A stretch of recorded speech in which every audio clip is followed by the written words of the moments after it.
Have you ever felt like you couldn't trust your own thoughts? Sometimes, your mind can be your greatest enemy.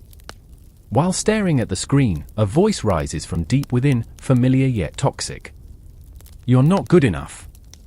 They don't really love you. You've listened to that voice for so long that you've started to believe it's yours. But the truth is, that voice isn't you. It never was. Please make sure to subscribe to the channel and share how this video made you feel in the comments. Your experiences strengthen this community. The silent betrayal of the morning. Tuesday morning. The alarm rings at 6:40 a.m. You've already lost before you even wake up. You grab your phone, muscle memory, no thought required. You open Instagram. Sarah's story, on the beach, sunglasses, captioned blessed.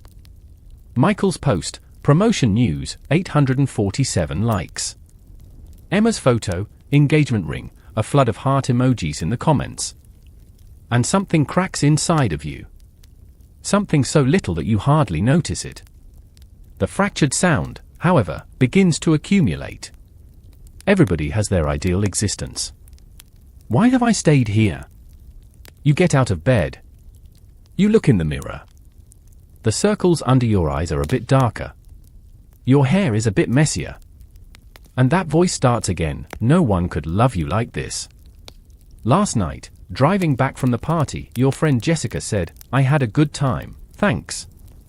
But there was something in her tone. Wasn't there? A bit distant. A bit obligatory. You've been thinking about it ever since. Did she really have fun? Or was she just being polite? That's it. That's the moment. Your brain, before you've even had breakfast, has already made a decision about you. And it's not in your favor. Psychology calls this a negative attribution bias. You call it just another day. The invisible courtroom. You're heading to the office. You walk through the door. Tom from accounting passes by without looking at you. No hi. Just keeps walking. A typical individual could believe that Tom is preoccupied. Perhaps the early traffic has irritated him. He could have been examining his phone. You don't think. You know, Tom doesn't like me. It's not a thought. It's a fact. You feel it in your bones. Because last week at the meeting, Tom said something, and you didn't laugh. Everyone else laughed, but you didn't. Tom noticed. Didn't he? And now Tom doesn't like you. Lunchtime. You're picking a table in the cafeteria. Lisa and her group are sitting in the corner. Laughing. Laughing a lot. As you walk toward them, the laughter stops. Lisa turns to you or hey. Come sit. But you hear it. That silent pause. That 0.3-second gap between the end of their laughter and her invitation. And your brain has made its decision, they didn't want you. They're just being polite. You sit at the table. But you're not there anymore. You're in your head. Analyzing their laughter. Dissecting their facial expressions. Who made eye contact with whom? Who didn't look at you directly? What was that rustle in Lisa's tone? I swear to you, none of these people are thinking about you. But you're so busy thinking they're thinking about you that you can't think about yourself. This is your life. A courtroom. And you're the defendant, the jury, and the judge. And the verdict is always the same, guilty. Unworthy of love. The dark project of your brain. I have a secret to share with you. A cold, cruel, scientific secret. Are you ready? Your brain wasn't designed to love you. It was designed to keep you alive. And those two things aren't the same. 10,000 years ago, in the savannah, among a group of people, if they didn't love you, you died. Simple. Being ostracized from your tribe, left alone, meant certain death. Lions, starvation, disease, they were all waiting. So your brain developed a system. An early warning system. The social threat detection system. Scan every glance. Analyze every tone. Interpret every silence. And at the slightest sign of rejection, sound the alarm. This system saved you. Your ancestors survived because they were paranoid. Because they thought, they don't love me, and worked harder, contributed more, became more compliant. But now it's 2025. And you're still living with that savannah fear. Tom not saying hi won't kill you. Lisa's 0.3 second pause won't end your life. But your amygdala, your brain's fear center, doesn't know the difference. It's still stuck 10,000 years ago. It still thinks rejection equals death. And that's why you panic. Because to your brain, the tone in Jessica's "I had a good time" is a matter of life and death. Neurological fact, the same parts of the brain that process physical pain also process social suffering. Your brain interprets the statement "I don't love you" as "I shot you." fMRI scans show it. The anterior cingulate cortex, the region that responds to physical pain, reacts the same way to social rejection. Scientist Naomi Eisenberger at UCLA proved this in 2003. They deliberately excluded people in a computer game. Just a game. Just strangers. No real consequences. But the participants' brains lit up. As if someone had stabbed them. As if they were in real pain. You're not just overly sensitive. You're biologically wired to overreact to rejection signals. The conspiracy of evidence. But the story gets darker. Because your brain doesn't just fear. Your brain is also very clever. And a clever, scared brain does something dangerous: it manufactures evidence. Here's a scenario for you. You're in a meeting. You say something: "I think we should consider the alternative approach for the marketing strategy." Your supervisor gives you a nod. "All right, we'll take that into account." And proceeds. You sit there. And your brain starts working. He said okay, not great. Negative signal. We'll take that under consideration. Classic rejection phrase. It means no. He nodded but didn't smile. Cold expression. He moved on right away. Didn't open your idea for discussion. No one else chimed in. Everyone stayed silent. Because your idea was stupid.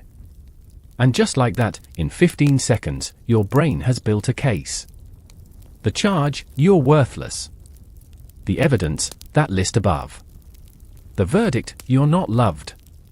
But here's the truth: your boss was probably thinking about cost analysis. Or the next meeting. Or his cold coffee. He has no idea what you think he's thinking about you.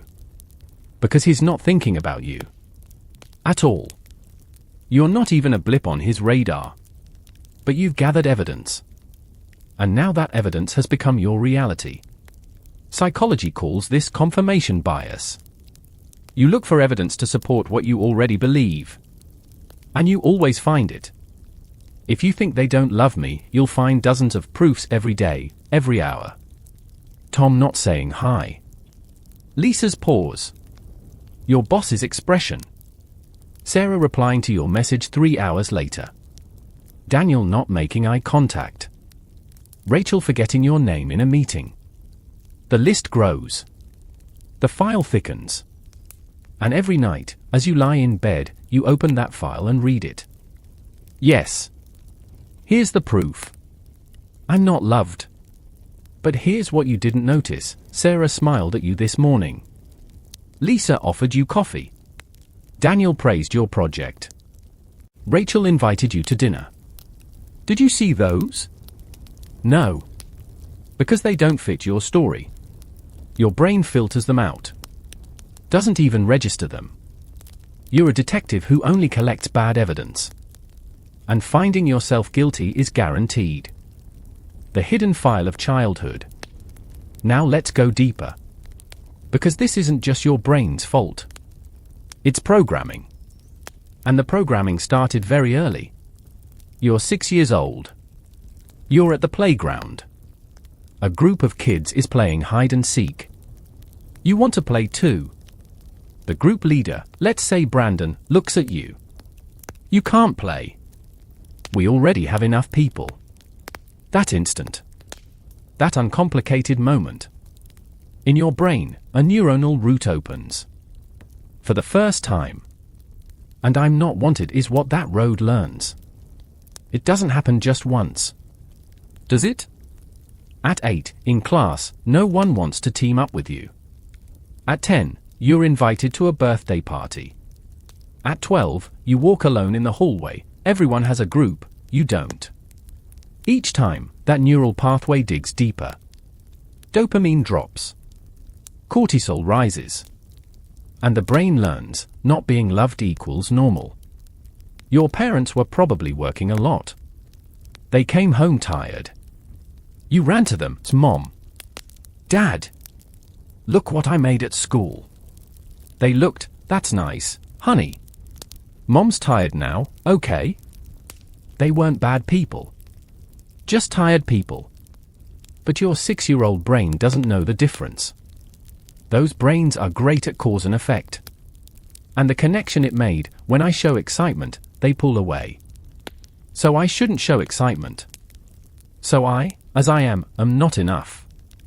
Attachment theory explains this. Psychiatrist John Bowlby discovered it in the 1950s. Your childhood attachment style determines your adult relationships. If as a child you constantly heard, I'm busy, later, not now, you developed anxious attachment. That means constant seeking of approval. Constant fear of rejection. Constant do they still love me, or question. If as a child you were emotionally abandoned, parents were physically there but emotionally absent, you developed avoidant attachment. That means, no one will love me anyway, so I keep myself distant. And here's the painful truth, you're an adult, but that 6-year-old child is still in control. That child sees Brandon when it sees Tom. That child hears Mom's later, sweetie in Lisa's pause. You're living in the past. Not the present. Digital poison. And then technology came. And everything got worse. It's evening now. You're at home. Alone. On the couch. The TV's on, but you're not watching. Your phone's in your hand. Instagram. Scroll.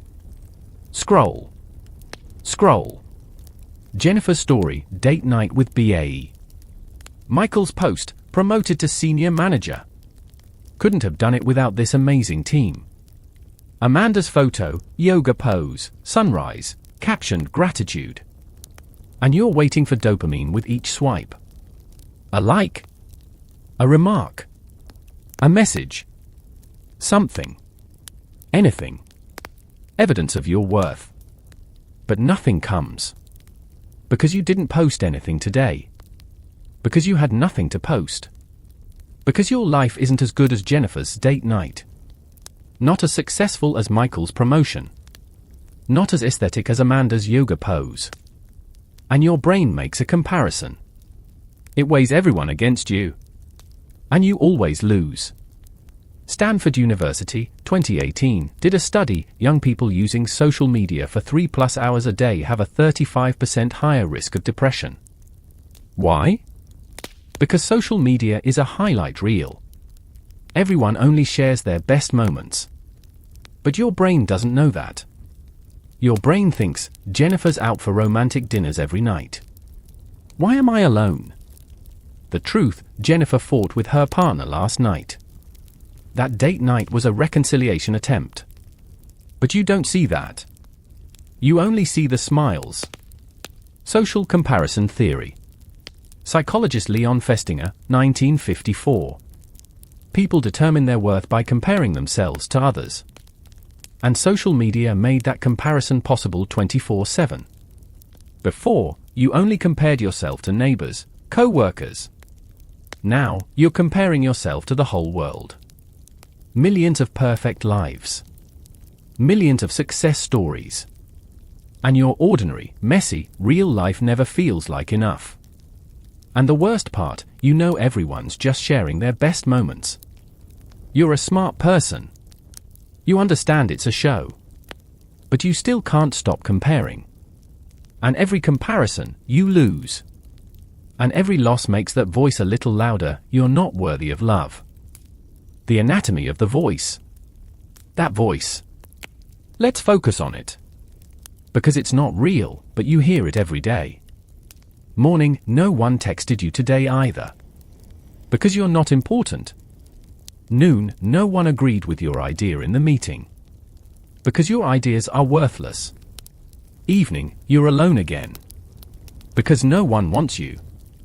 This voice, in psychology, is called the inner critic. And it's your cruelest enemy. But here's the strange thing, this voice is actually trying to protect you. Yes, you heard that right. It's cruel because it loves you. How? Because it thinks, if I say it first, it'll hurt less when someone else does. If I put myself down, I won't be shocked when others attack me. If I don't love myself, I won't be disappointed when others don't. Preemptive pain management. Your brain rejects you constantly to shield you from the pain of rejection. In childhood, maybe your parents criticized you. Why can't you be more like your brother? This grade is unacceptable. You're so lazy. And those criticisms hurt. A lot. So you found a solution, internalize that voice, and external criticism stings less. Because you're already saying it to yourself. A defense mechanism. A survival strategy. And as a child, maybe it worked. But now you're an adult. And that voice isn't protecting you anymore. It's destroying you. Every day, that voice sends you 300 to 1,000 negative messages. Research shows the average person has 50,000 to 70,000 thoughts a day. And 80% are negative. And 95% are repeats of yesterday's thoughts. So you're living the same negative loop every day. The same movie, over and over. I'm not enough. No one loves me. I'm a failure. And that movie has played so many times, you now think it's real. The exposure of evidence. Now I'm going to tell you something radical. Brace yourself. None of your evidence is real. Tom didn't say hi. Fact. But Tom doesn't like me. Interpretation. Not evidence. Lisa paused. Fact. But they didn't want me. Interpretation. Not evidence. Your boss said okay, instead of great. Fact. But my idea was stupid. Interpretation. Not evidence. You're not collecting facts. You're collecting interpretations. And you're mistaking them for facts. Think of it this way, a security camera records Tom walking down the hallway. What does the camera see? A man walking. Head slightly down. Looking at his phone. Passes by. The camera doesn't say, Tom doesn't like you. That's your interpretation. Maybe Tom's dad is in the hospital. Maybe he got bad news this morning. Maybe he has a meeting in 30 minutes and he's unprepared. Maybe he forgot his glasses and can't see clearly. There are countless options. However, you only choose one. He dislikes me. Why? Since your initial programming was that. Scientist Daniel Kahneman, Nobel Prize-winning economist and psychologist, explained a concept, the availability heuristic. People assume the most readily available thought is the most likely. What's most available to you? They don't like me. Because you've thought it 10,000 times. That neural pathway is a highway now. So every ambiguous situation automatically veers to that road. But here's the truth, most people, most of the time, aren't thinking about you. At all. You're not even a character in their story. This might bruise your ego. What? I'm not important. But it's actually incredibly liberating. Because if they're not thinking about you, they can't be thinking negatively about you either. Tom isn't thinking about whether he likes you or not. Tom is thinking about Tom. His problems. His fears. His life. And if Tom is thinking about himself, then his not saying hi isn't about you. It's about Tom. The spotlight illusion. Psychologists Thomas Gilovich and Kenneth Savitsky conducted an experiment at Cornell University in 1999. An interesting one. They brought in a student and had them wear an embarrassing t-shirt with a large photo of pop star Barry Manilow. Barry Manilow wasn't cool at the time, quite the opposite. They told the student, wear this t-shirt and walk into that room. 5 people are sitting there. Go in, wait a bit, then come out. The student went in, waited, and came out. The researchers asked, how many people do you think noticed your t-shirt? The student said, all of them. They all saw it. I was so embarrassed. The researchers asked the 5 people in the room, what was on the t-shirt?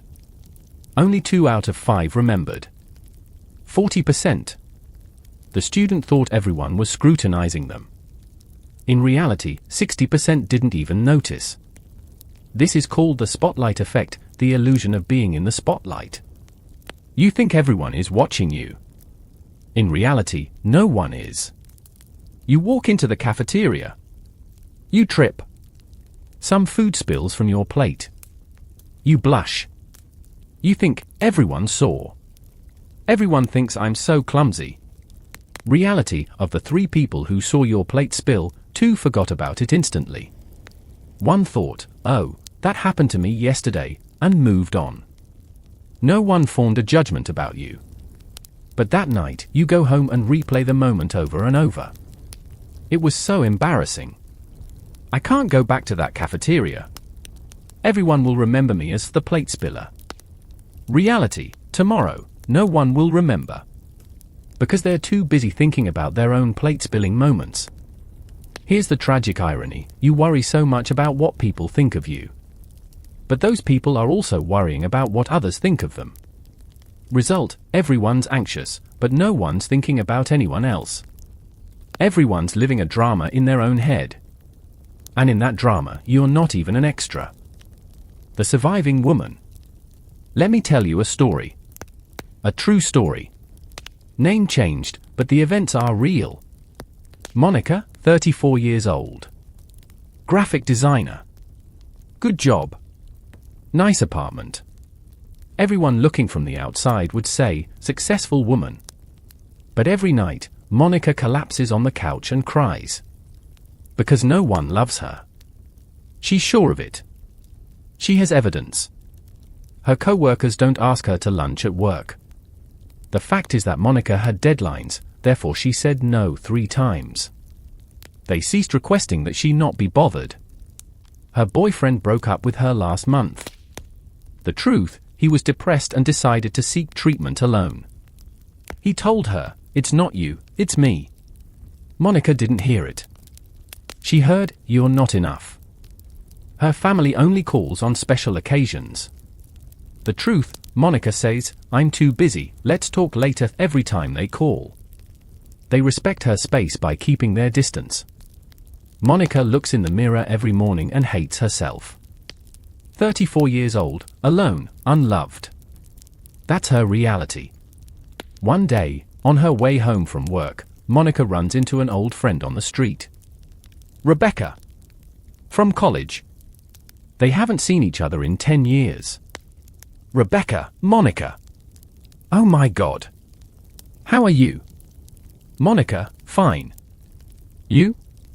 Rebecca, I'm good. Hey, I always think about you, you know?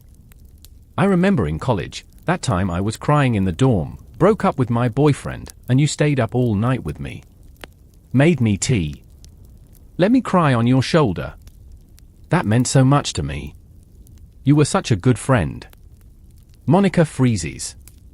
I didn't think you remembered that. Rebecca, are you kidding? I think about it all the time. You were there when I needed someone. I always wondered if I said thank you enough.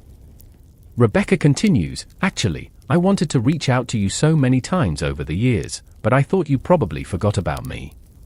You were always so cool, so put together. I figured you had better friends now. Monica goes home that night. And everything she's thought for 10 years crumbles. Rebecca didn't forget her. On the contrary, she remembers. She values her. But Monica thought, Rebecca doesn't like me because Rebecca never called. In reality, Rebecca thought, Monica forgot about me. Two individuals. I'm not loved, they both thought. Both are incorrect. Both of them are mired in their own narratives. Monica starts therapy. Her therapist invites her to try an exercise. I want you to do something, the therapist says. For 1 week, assume everyone likes you. Not loves you, not adores you. Just it likes you. Neutral to positive. And act accordingly. Monica, but that's lying to myself. Therapist, is it? How do you know your current assumption is true? Monica, because I have evidence. Therapist, do you? Or do you have interpretations? That question changes Monica's life. For 1 week, Monica conducts an experiment. She walks into the cafeteria. Her colleagues are sitting at a table. Normally, Monica wouldn't join them because she thinks they don't want me. This time, she thinks they like me. Or at least they don't dislike me. She approaches the table, hey, can I join?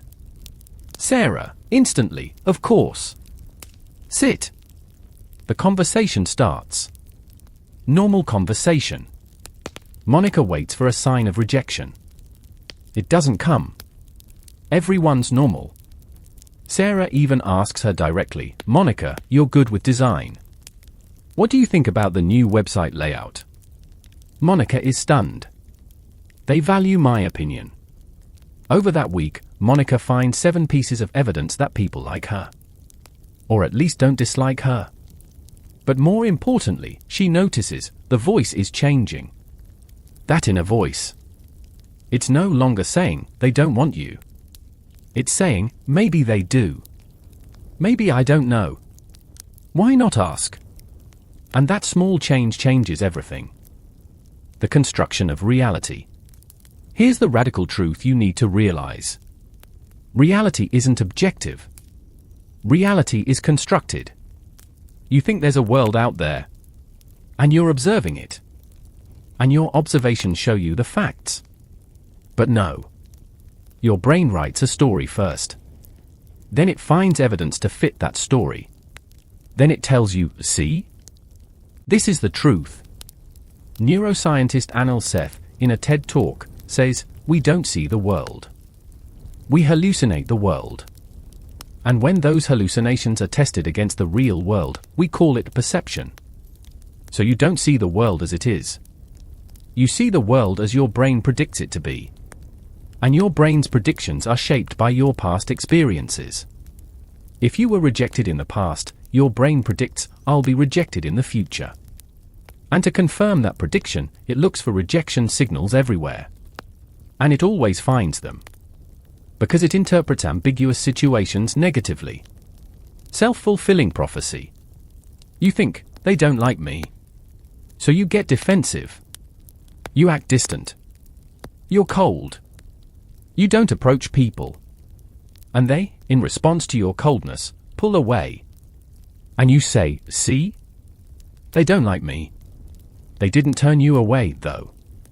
You turned away from yourself. Additionally, you made them reject you. Psychologist Carol Dweck's research, fixed mindset versus growth mindset. A fixed mindset says, this is who I am. I can't change. If people don't like me, it's just my nature. A growth mindset says, this is who I am now. I can change. If people don't like me, maybe I can change my behavior. The first one traps you. The second one frees you. And here's the truth, you decide which one you have. Every day. Every moment. Every thought. Broken mirror. But now let's move to a deeper question. Perhaps the most important one. Why is it so important for people to love you? Think about it. Really think. Tom doesn't love you. What changes? Lisa doesn't like you much. What tangible difference does it make in your life? Your boss didn't like your idea. Does your world end? No. but it feels like your world is ending. Why? Because you're using external love to fill an internal void. You don't love yourself. So you need others' love to prove you're worthy. If they love you, maybe you're valuable. If they don't, you're definitely worthless. External confirmation. To exist, you need the approval of others. And it's a never-ending need. No matter how much approval you get, it's never enough. Tom said hi today.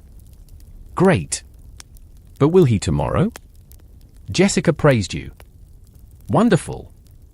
But will she next week? Sarah replied to your message instantly.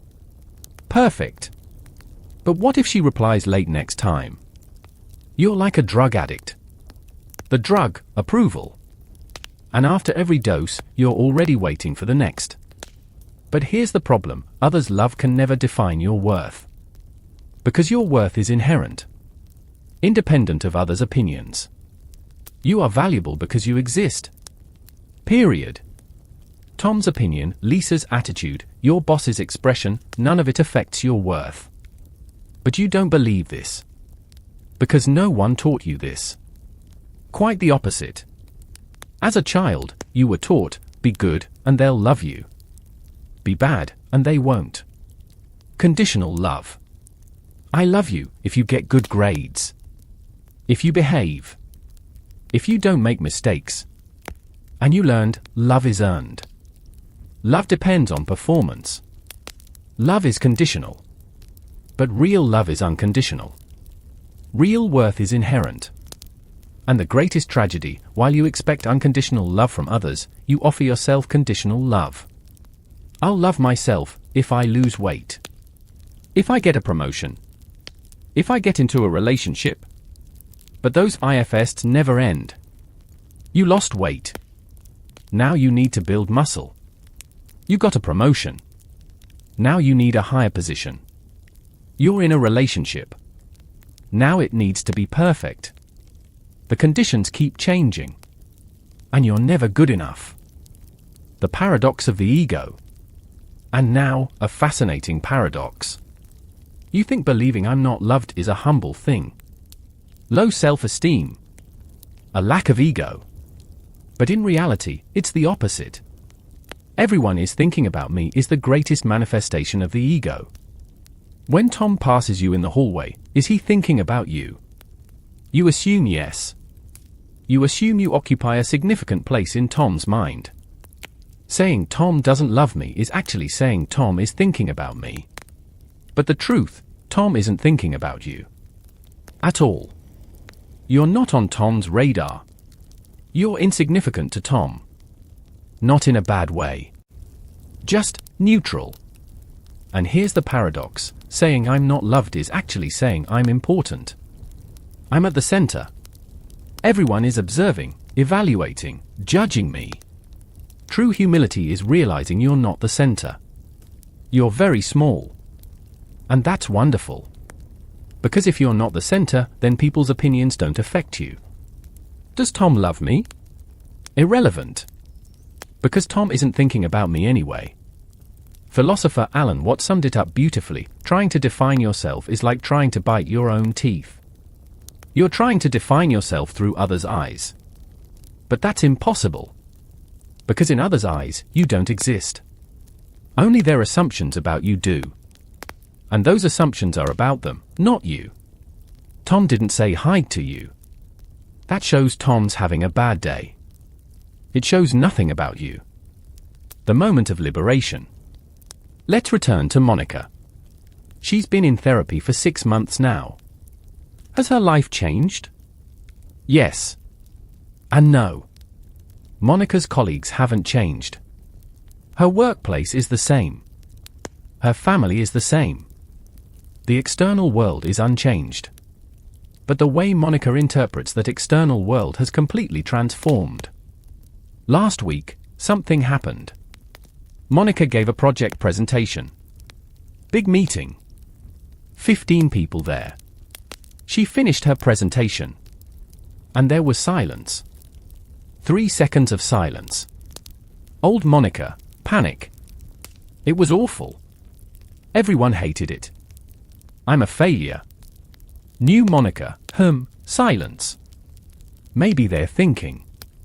Maybe they're processing. Maybe someone was about to speak but hesitated. I don't know. Then her boss spoke. This is really good work, Monica. I'm impressed. Old Monica, even in this moment, he paused on really. He must be surprised. He didn't expect this from me. So he normally thinks I'm inadequate.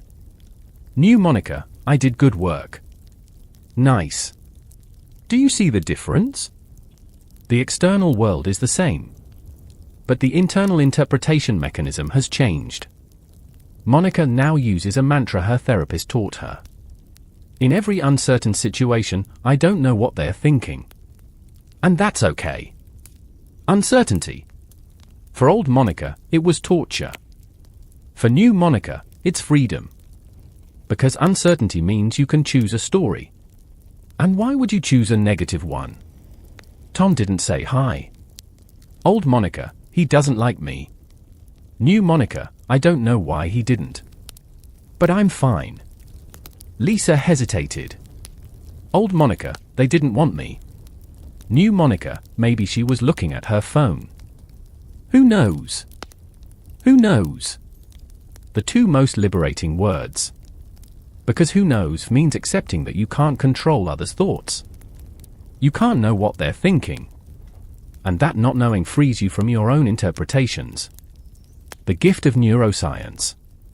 Now let's talk about neuroplasticity. Because this is hope. Neuroplasticity, your brain's ability to change. Its ability to form new neural pathways. That path carved 10,000 times, I'm not loved, can be changed. Truly. Scientifically proven. Neuroscientist Dr. Rick Hanson says, the brain is like Velcro for negative experiences and Teflon for positive ones. Evolutionarily, this makes sense. Negative experiences, danger, rejection, failure, need to be remembered to avoid repetition. Positive experiences, praise, success, love, are a luxury. Not critical for survival. But this doesn't mean you can't change. It just means it takes a bit more effort. Dr. Hanson's technique, take in the good. Something positive happens. Sarah smiles at you. Normal reaction, you register it, move on. 2 seconds later, it's forgotten. New method, pause. Hold that moment. For 10 to 20 seconds. Really feel it. Sarah smiled. That's nice. That's good. That's a positive signal. In your brain, during those 10 to 20 seconds, neurons are firing. And neurons that fire together, wire together. A new brain pathway is created if you intentionally hold on to happy memories for 10 to 20 seconds each day. Good things happen is the road. It doesn't happen instantly. For the first few weeks, that pathway is fragile. Easily lost. But every day, every positive experience deepens it. 6 months later, a year later, that pathway becomes a highway. And then, your brain automatically starts noticing the good. But importantly, you're not denying bad experiences. You accept them too. Tom didn't say hi. Okay. But Sarah smiled. Both are real. Balance. Reality. Not one-sided negativity. Not one-sided positivity either. Both. And over time, your brain becomes balanced. Negative and positive carry equal weight. And then, you start seeing the world objectively. Practice the thought court. Now I'll give you a very concrete exercise. You can do this. Today. Now. Thought court. Take a piece of paper. Draw 3 columns. Column 1, event, just the facts. Column 2, my interpretation, your story. Column 3, alternative interpretations, other possibilities. Example. Event, Tom didn't say hi to me in the hallway. My interpretation, Tom doesn't like me. I must have upset him. He doesn't want to talk to me anymore. Alternative interpretations. Tom was looking at his phone and didn't see me. Tom got bad news and was distracted. Tom was in a hurry for a meeting. Tom wasn't wearing his glasses and didn't see clearly. Tom saw me but was solving a problem in his head. Tom said hi, but I didn't hear him. Extend the list. Minimum 5 alternative interpretations. And then ask yourself, which is more likely? Just my interpretation? Or one of the 5 alternatives? Statistically, there are 6 possibilities. Your interpretation is only a 1/6 chance. 16.6%. The other 5 alternatives together make up 83.4%. So, your interpretation has a 16.6% chance of being correct. An 83.4% chance of being wrong. Apply this math every day. For every negative interpretation. The first week is tough. Because the old way is very strong. But the second week is a bit easier. By the 4th week, it starts becoming automatic. And after 6 months, you naturally begin to consider other options. A new path opens, yet the old one does not close. Learning to love. But now comes the hardest part. The most critical part. Loving yourself. It sounds cliché, doesn't it? Every self-help book says it, love yourself. But no one tells you how to do it. Because loving yourself isn't about saying I'm awesome every day. That's fake. That's affirmation. It doesn't work. Loving yourself means showing yourself compassion. Self-compassion. The research field of psychologist Dr. Kristen Neff. Self-compassion consists of 3 elements. Self-kindness, being kind to yourself when you make a mistake, instead of judging yourself. Common humanity, recognizing that everyone suffers, everyone makes mistakes, you're not alone. Mindfulness, observing your emotions as they are, without suppressing or exaggerating them. Imagine this moment, you made a mistake. You entered wrong data in an important report. Your boss noticed. They called you to their office. Told you, I'm so stupid. I always mess up. I wish I were dead. I'm useless. Self-compassionate you, I made a mistake. This hurts. But everyone makes mistakes. I'm human. I did my best. Now I'll try to fix it. And I'll be kind to myself because this is already a tough moment. Do you see the difference? Old you attacks yourself. New you supports yourself. And here's the magical part, the more compassionate you are to yourself, the less you need others to validate your worth. Because you're already validating yourself. Tom saying hi is nice. But it's not necessary. Because you're already saying hi to yourself every day. Mirror exercise. Now, another exercise. This one's harder. But transformative. The mirror exercise. Every morning, stand in front of the mirror. Look into your own eyes. And say out loud. I am your name. I am worthy. With my mistakes. With my flaws. I am worthy of love. And I love myself. The first day, saying these words is tough. You might even cry. Because you've never heard those words. No one ever told you. Not even yourself. But say them anyway. Every day. For 2 minutes. The first week, the words feel like a lie. How can I love myself? I've done so many things wrong. The second week, it's a bit easier. The words still feel foreign, but they hurt less. By the 4th week, the words feel familiar. By the 2nd month, something shifts. The words start to feel real. Because your neurons are rewiring. Every day, as you say those words, your brain builds a new reality. And after 6 months, when you look in the mirror, you see a different person. The same on the outside. But completely changed inside. Because that person loves themselves. That person doesn't need others' approval. That person is free. The transformation of relationships. And here's the best part: when you love yourself, your relationships change. Why? Because you're no longer desperate. You're no longer entering every relationship to fill a void. You enter as a whole person. And whole people build healthy relationships. Remember Monica? A year after therapy, Monica meets a guy. His name is David. First date. Old Monica on this date, anxious, nervous. Does he like me?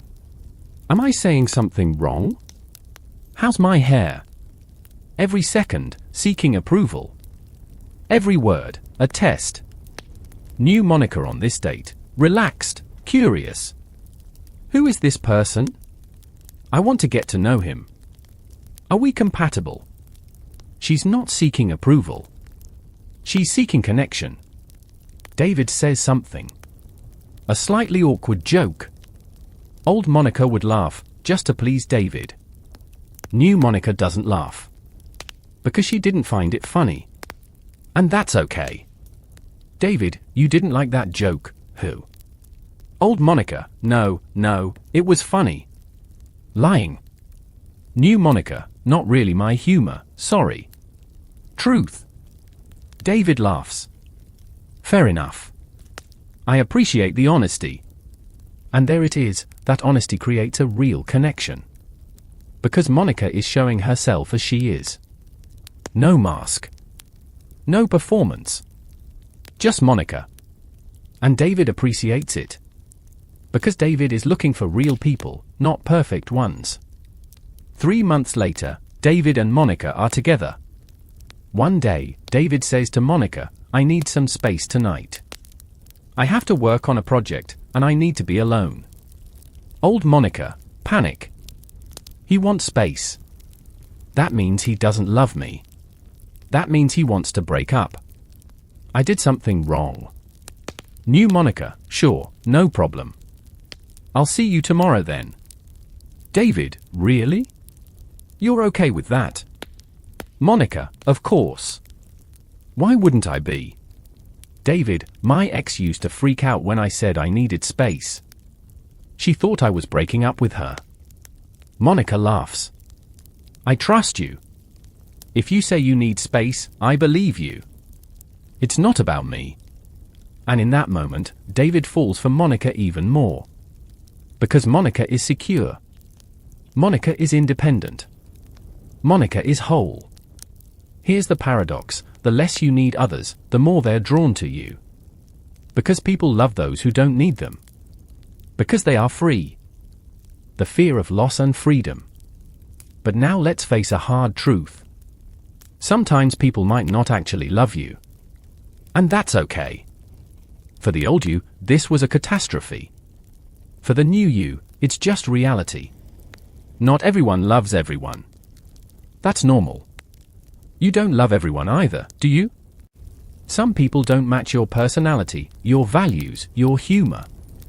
And they don't love you. And you don't love them. And that's not anyone's fault. It's just incompatibility. Tom might genuinely not love you. Maybe Tom prefers quieter people, and you're a bit more energetic. Maybe Tom has a different sense of humor. Maybe your values clash with Tom's. And that's okay. Because you don't need Tom's love. There are 7 billion people in the world. Should they all love you? No. Even if 1% do, that's 70 million people. Is that enough? Absolutely. But the old mindset says, everyone should love me. If someone doesn't, I'm doing something wrong. The new mindset says, some people will love me. Some won't. Both are normal. I'm just looking for those who are compatible with me. This is liberation. This is the power of choice. You're no longer waiting to be chosen. You're the one choosing. Monica, one day, meets an old friend. Let's call her Karen. Karen is constantly negative. Always complaining. Always creating drama. Old Monica would worry when seeing Karen. Does Karen like me? Did I upset her? What should I do? New Monica, seeing Karen, asks, so am I happy in this relationship? Does Karen add value to my life? The answer, no. And Monica makes a decision. She distances herself from Karen. She reduces contact. She slowly lets the relationship fade. Karen notices. Karen gets upset with Monica. You've changed. You don't care about me anymore. Old Monica would collapse in this moment. I lost her. I'm a bad friend. New Monica, Karen, I have changed. And this change is good for me. I'm sorry, but our values don't align anymore. I wish you the best. And Monica is free. Because Monica no longer pays a price for love. Love should be free. You shouldn't have to change yourself, wear a mask, or perform to earn someone's love. If they don't love you as you are, they're not the right people for you. And this isn't judgment. It's about compatibility. The trap of the modern world. But now let's go back to social media. Because this is critical. Especially for the younger generation. In 2025, the average person spends 147 minutes a day on social media. That's almost 2.5 hours. Every day. And during those 2.5 hours, what are you doing? You're watching other people's highlight reels. And comparing yourself to them. And with every comparison, your brain experiences a small micro-trauma.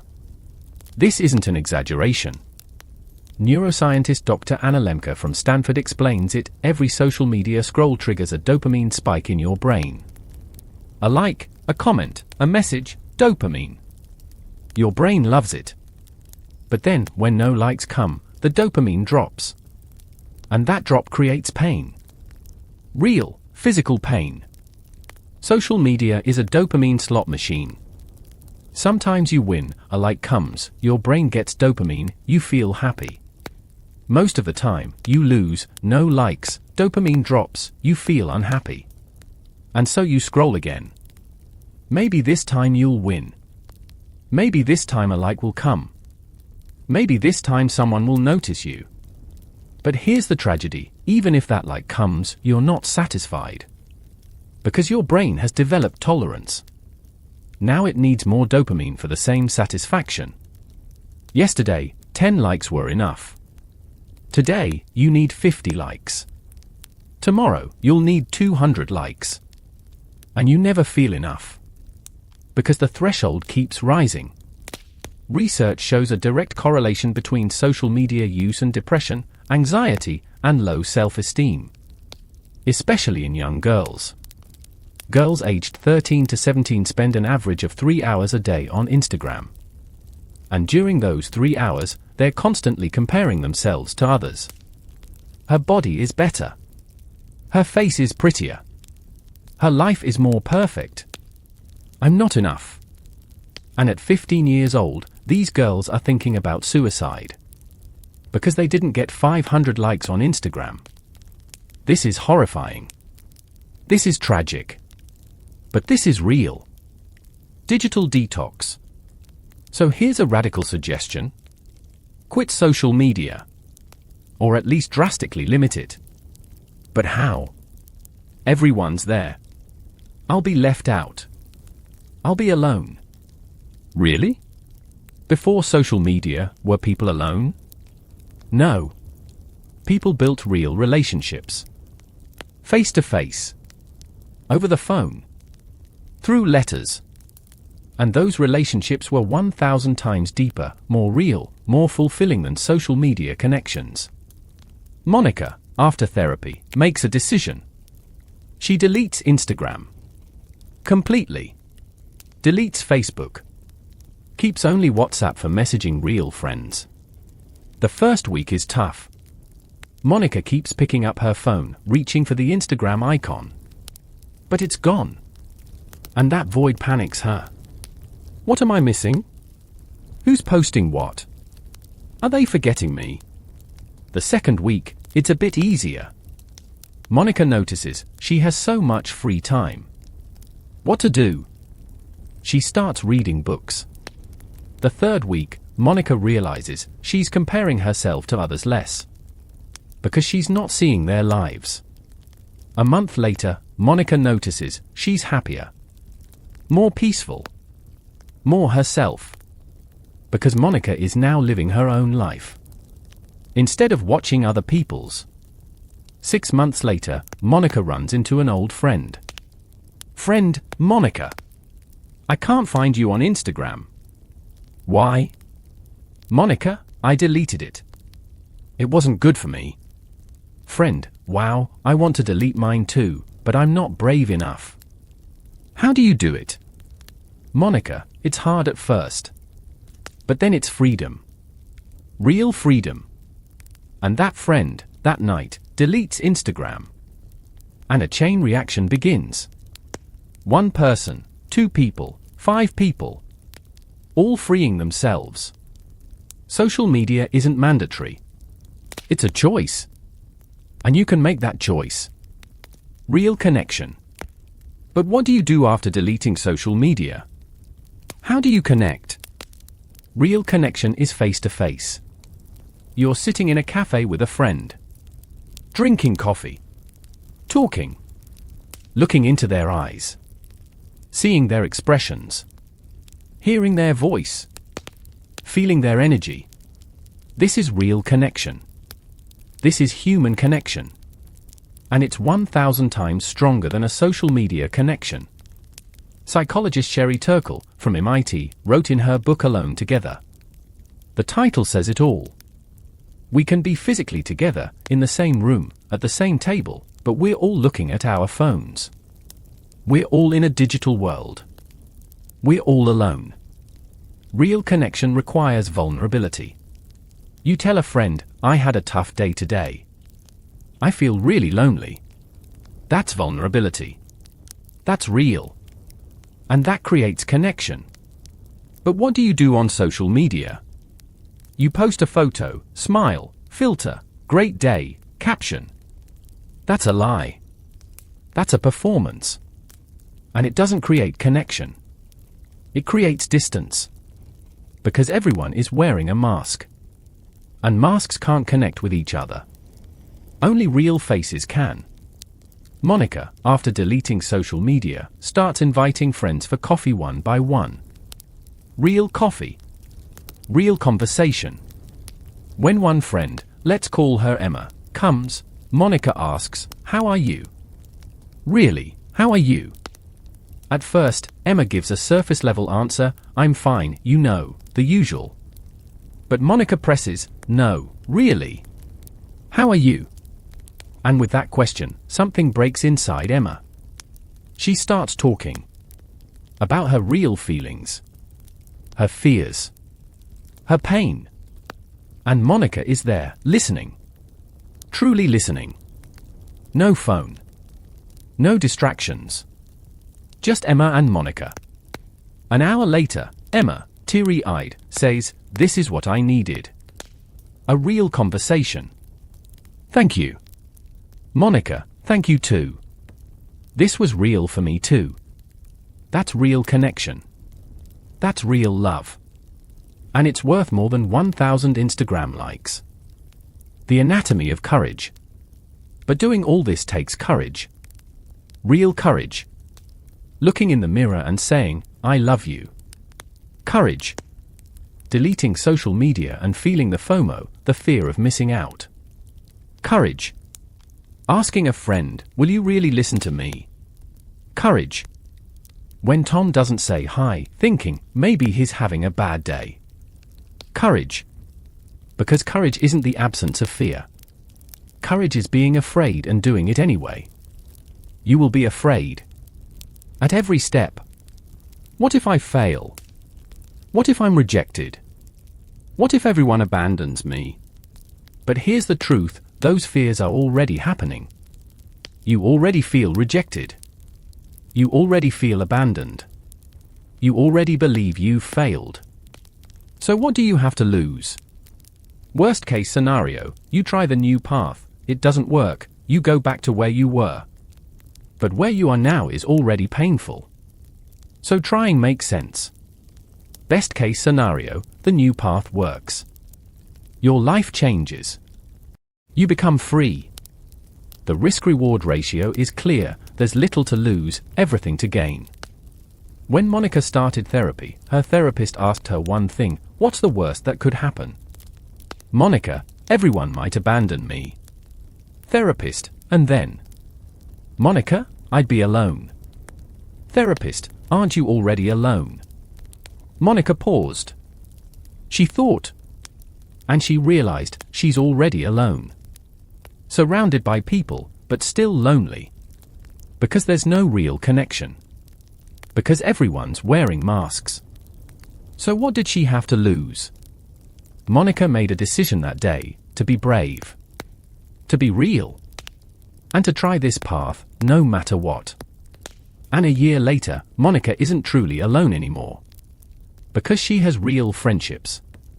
Few, but deep. Quality. Real. From whisper to conversation. Now let me show you another dimension. The societal dimension. Nobody talks about this. Everyone is silent. I don't feel worthy of love. Nobody says this out loud. Because of shame. Because it feels like weakness. Because I must be crazy. But the truth, millions of people feel this. Every day. Silently. In their office, their home, their bed. Suffering silently. And thinking, it's just me. Nobody else is this broken. But that's a lie. The biggest lie. Brown University, in 2022, conducted a study. 68% of Americans aged 18 to 35 often or always feel they're not worthy of love. 68%. That's 2/3 of people. That's the majority. So you're not the minority. You're the majority. But because nobody talks about it, everyone feels alone. And this silence makes the problem worse. Because silence creates isolation. And isolation creates shame. And shame creates more silence. A vicious cycle. So the most radical thing you can do, talk. Tell a friend, sometimes I feel like I'm not worthy of love. First reaction, shock. Because nobody is that honest. Second reaction, relief. Because that friend feels the same way. But didn't have the courage to say it. And then, a conversation opens. A real conversation. And both realize they're not alone. They're experiencing something completely normal. Brené Brown, shame researcher, says, shame cannot survive being spoken. Shame cannot survive empathy. If you keep your shame silent, it grows. It becomes a monster. It controls you. But if you speak your shame, it shrinks. It normalizes. It loses power. And when others hear your story, they find the courage to share theirs. Monica, one day, at lunch with colleagues, does something. For people at the table. Normal chatter. Weekend plans, Netflix shows, the weather. And Monica, suddenly, asks, can I ask you something real? Do you guys ever feel like you're not good enough? Like people don't really like you? Silence. Everyone's shocked. These kinds of questions aren't asked. It's too personal. But then, Sarah, slowly, all the time. I thought I was the only one. Tom, yeah, me too. Especially at work. I always think people are judging me. Lisa, oh my God, yes. I literally spent 2 hours last night analyzing a text message from my friend, trying to figure out if she was mad at me. And suddenly, people are having a real conversation. For the first time. Real feelings. Real fears. And that lunch changes their lives. Because for the first time, they're not alone. For the first time, they're normal. Intergenerational transmission. But now, a deeper topic, children. If you don't feel worthy of love, your children won't either. This is unconscious transmission. You never tell your kids you're worthless. But they're watching. They see how you treat yourself. If you grimace when you look in the mirror, they see it. If you call yourself stupid when you make a mistake, they hear it. If you constantly apologize for existing, they learn, I need to apologize for existing. And that child, 20 years later, is in therapy, facing the same issues. And they have no idea where it came from. Intergenerational trauma transmission. Epigenetics. Science now shows your traumas change your DNA. And those changes pass to your children. Terrifying, but also hopeful. Why? Because if trauma can be passed down, so can healing. When you heal yourself, you're not just healing yourself. You're healing future generations. Monica is now pregnant. Expecting a baby girl. And every day, for that baby, she practices self-compassion. Because Monica knows, this baby will watch her. This baby will see how Monica treats herself. And that will shape the baby's self-worth. So Monica, every day, looks in the mirror and says, I am worthy. I am worthy of love. And that baby, in the womb, feels those vibrations. Absorbs that energy. And when that baby comes into the world, she'll already have a foundation, I am worthy. And maybe that baby won't endure the pain Monica did. Maybe that baby will grow up knowing how to love herself. And that's breaking the cycle. That's the end of trauma. That's freedom. Sometimes we feel unloved because we were made to feel that way in the past. Because maybe once our voice wasn't heard, our worth wasn't seen, or our existence wasn't celebrated enough. Those feelings are echoes of foundations laid in childhood, and sadly, those foundations were often not our choice. But Monica's story teaches us something else: cycles can be broken. Monica heard that voice inside her, the one saying, you're not enough, and she challenged it. She looked in the mirror and said, no. I am worthy. I am worthy of love. And she didn't just do it for herself, she did it for her unborn baby.